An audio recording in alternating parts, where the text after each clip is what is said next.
Okay, let's just dive right into one of the biggest, most haunting what-ifs in the entire wizarding world. What if Albus Dumbledore, during that very first meeting with a young 11-year-old Tom Riddle, made a much darker choice? A single decision that could have completely rewritten history as we know it. You know, this conversation between Harry and Dumbledore, it really gets to the very heart of the matter, doesn't it? Dumbledore is crystal clear. He says, no, he didn't know that this little boy at the orphanage would grow up to become Lord Voldemort. But it really makes you wonder, right? What if he had known? What if somehow he had that one critical piece of future knowledge?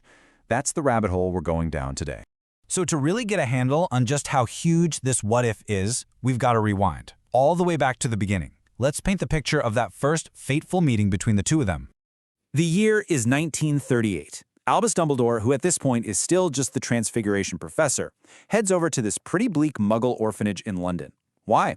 Well, his mission is to offer a spot at Hogwarts to a magically gifted boy named Tom Riddle. Seems pretty standard, right?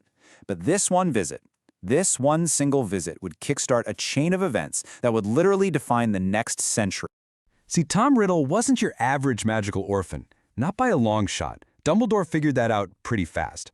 It wasn't just about the boy's magical abilities, which were already surprisingly controlled. No, the orphanage staff told stories about his knack for manipulation, his cruelty. Dumbledore could feel it the moment he met him.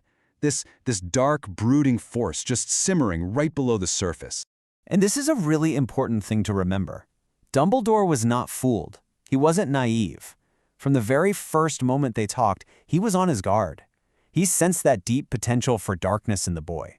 This wasn't just some misunderstood kid. The warning signs were there, and they were practically screaming.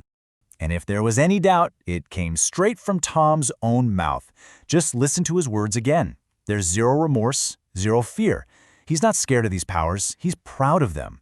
He says he can make bad things happen to people who annoy him. He can make them hurt. This isn't just accidental magic popping up. This is calculated, controlled, and deeply malevolent from a child. And then you have his reaction when Dumbledore confirms he's a wizard. It's so telling. His face literally changes. But it's not just simple, childish joy. The books describe it as a wild happiness, and his expression becomes almost bestial. I mean, that's the look of a predator finally realizing just how sharp its claws are. So all of this brings us to the core dilemma, the moral crossroads. Dumbledore saw the darkness, he heard the confession of cruelty, he witnessed that unnatural joy. Which means we have to ask the really, really hard question. So why not? Why didn't you just end it right then and there? All the signs were pointing to a future disaster of epic proportions. So why didn't one of the most powerful wizards alive make that cold, hard choice to just eliminate the threat before it could ever grow? Why not sacrifice one very disturbed little boy to save literally thousands, if not millions of lives down the road? Well, in the story we all know, Dumbledore's reasons are, well, they're very Dumbledore. He was a man who believed in second chances, probably because he desperately needed one himself in his youth. He held out hope that Hogwarts, with its structure and community, could maybe guide Tom in the right direction. But the biggest reason, the one that trumps them all, he didn't know the future. He had some pretty strong suspicions, sure, but that's it. And to kill a child based on a hunch, that's a monstrous act. It's a line that Dumbledore just could not cross. But for our purposes here, we're throwing the rulebook out the window. So let's leave the canon story behind for a bit and step into a different timeline.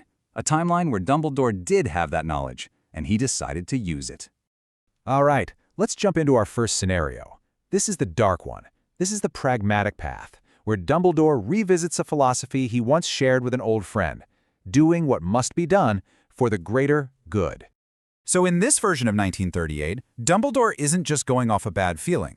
Let's say he uses his incredible skill in legilimency, and for a split second, he sees into Tom Riddle's mind, into his future, and he sees everything. The Horcruxes, the First Wizarding War, the second one, the Potters, all of the death, all of the pain. And faced with that undeniable, absolutely terrifying truth, he makes a choice that will shatter history. He doesn't even hesitate. He realizes, in that moment, this is the only chance to stop it all. He looks at this 11-year-old boy, he raises his wand, and with two words, Avada Kedavra, it's done. Tom Riddle is gone, and the entire timeline fractures. And at first glance, the results seem, well, perfect. Lord Voldemort never rises. The wizarding world never has to suffer through his reign of terror. That soul-splitting evil of the Horcruxes, never even conceived. The prophecy that ruins so many lives is never made. And think about it. James, Lily, Sirius, Lupin, Fred, all of them, and so many more, are saved. It looks like a total win, right? But every single action has an equal and opposite reaction. And this is where our seemingly perfect scenario takes a very, very sharp and dark turn. Because Dumbledore's choice creates a massive power vacuum, and as we know, the magical world absolutely hates a vacuum. Think about it. How on earth could Dumbledore explain what he did? Oh, I had a vision of the future? They'd think he was insane. No one would believe him. He would be seen as exactly what he was in that moment, a man who just murdered an 11-year-old orphan. His reputation as a brilliant, respected wizard? Gone. Utterly shattered. He'd be arrested, put on trial, and there's almost no doubt he'd be sentenced to life in Azkaban. A terrible sacrifice, all for the greater good. Now, let's just look at the dates. It's 1938. Dumbledore kills Riddle and gets locked away for life. But wait a minute. We know from history that 7 years later, in 1945, Dumbledore is the one who's supposed to face Gellert Grindelwald in that legendary world-changing duel. Do you see the problem here? Yeah. Dumbledore is rotting in Azkaban. He's a disgraced child killer. Which means that the only wizard that the brilliant, powerful, and conquering Gellert Grindelwald ever saw as an equal is now completely and totally off the chessboard. And there it is, the horrifying, ironic twist. In his act to save the world from the future terror of Voldemort, Dumbledore has just gift-wrapped it for Gellert Grindelwald. He took out one Dark Lord only to clear the path for the current one to achieve absolute victory. I mean, without Dumbledore to stand in his way, Grindelwald's rise would have been unstoppable. He could have taken over everything far sooner than 1945. And let's be realistic. Even if the Ministry somehow knew that Dumbledore was their only hope, are they really going to release a man who used an unforgivable curse on a child to be their champion? Not a chance. The world is saved from one nightmare only to be plunged headfirst into another. Okay, so that first scenario is, well, it's pretty bleak. So let's try a different approach. Let's explore another path. What if Dumbledore's intervention wasn't about violence at all, but about compassion? What if he tried to save the boy instead of destroying him? You know, a lot of people think Tom Riddle was just born evil, that because he was conceived under a love potion, he was incapable of love. But the author herself actually cleared this up. She said his fate was never sealed. If his mother, Merope, had survived and raised him and just loved him, everything could have been different. So love was on the table. It was a possibility. And that thought opens up this whole other fascinating possibility. What if Dumbledore saw all that deep-seated darkness in the boy and decided the answer wasn't destruction, but intervention, a truly radical act of kindness? Just imagine this for a second. Dumbledore sees the potential for evil, but instead of just sending Tom back to that awful orphanage every summer, he uses his influence to find a kind, stable, magical foster family for him. He makes sure that for the first time in his life, Tom is surrounded by genuine care. Tom would still go to Hogwarts, of course, a place he was destined to be, but he wouldn't be an outsider anymore. He'd have a real home, a real family to go back to for the holidays. He'd have a chance, a real chance, to heal. Now, obviously, this is no magic bullet. It's not a guaranteed fix. The psychological damage from his first 11 years might have already been too deep. His narcissistic pride and cruelty could have won out anyway. It's a massive risk, but it's a risk that comes from a place of hope, not from a place of fear and despair. When you lay it all out like this, the stakes become perfectly clear.